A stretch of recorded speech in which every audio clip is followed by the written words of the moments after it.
kahit sa ibang bansa ang mga Pinoy, dala-dala ang nakagisnang paggawa nito. Ang ilan may nag-uumapaw pang gimmick na swak sa anumang panahon. Mapa Amerika, Australia o Italy, talaga namang ang Pinoy halo-halo namamayagpag worldwide.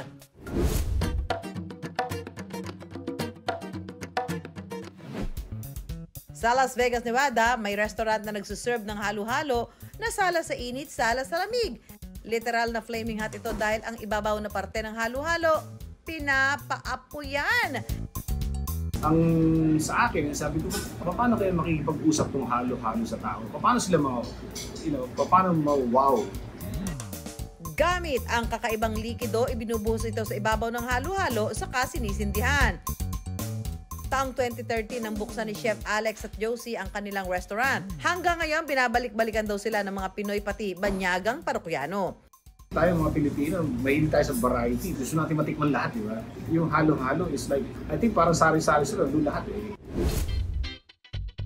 Bida rin sa Estados Unidos ang iconic Filipino restaurant na ito. Ang kanilang halo-halo may special na Milky Crust Ice. Summer ngayon sa USA kaya ang kanilang halo-halo talaga raw patok. Because it's a representation of specialties ng Filipino desserts. It's very basic na Filipino, kumbaga, institusyon na yung item na yan sa atin.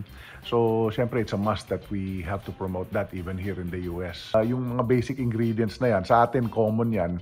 Pero sa mga non-Filipinos, bago sa kanila yan eh.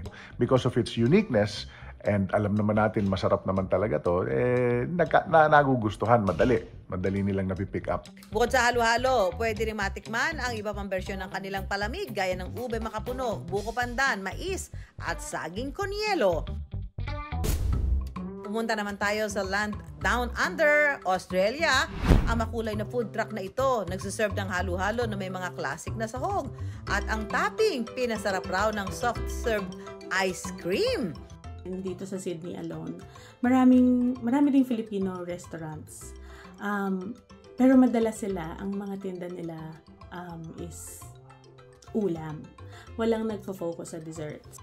May touch yung ube sa buhay ko as a pastry chef. So, ano pa ba yung ultimate dessert ng Filipino na gumagamit ng ube? So, naisip namin halo-halo.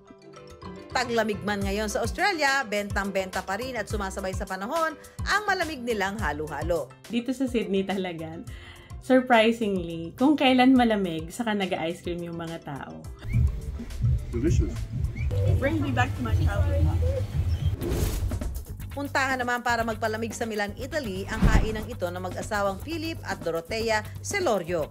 Taong 2020 nang binuksan nila ang kanilang Filipino restaurant. Ang halo-halo po kasi parang national dessert na ng mga Pilipino yan eh. Kahit saan ka pumunta, halo-halo yung talagang hinahanap nila. Dahil tag-init sa Italy ngayon, fave cooler daw ng mga Pilipino at iba pang lahi ang classic halo-halo. Habang nakikita ho namin silang kumakain na ninanamnam yung halo-halo talaga. At saka habang sumusubo sila, nakakatuwa na sasabihin nila, ang sarap ng halo-halo. Sa kabuuan, siyempre ipinagmamalaki natin ang halo-halo. Pumasok na rin nga yan sa mga fast food chain. At alam natin na refleksyon na ng identidad ng mga Pilipino. Maaring hiniram natin sa labas, pero binago natin at lumitaw na ang katangian niya bilang isang klase ng national dessert nga ang tawag ng iba para sa Pilipinas. Ang pagkain ng halo-halo ay parang adventure. Hindi mo malalaman kung anong sahog ang pwede mong masandok, gaya nating mga Pilipino. Halo-halo man ang paniniwala, halo-halo man ang pinagmulan. Pero ang sigurado, tayo'y may iisang pagkakakilanlan.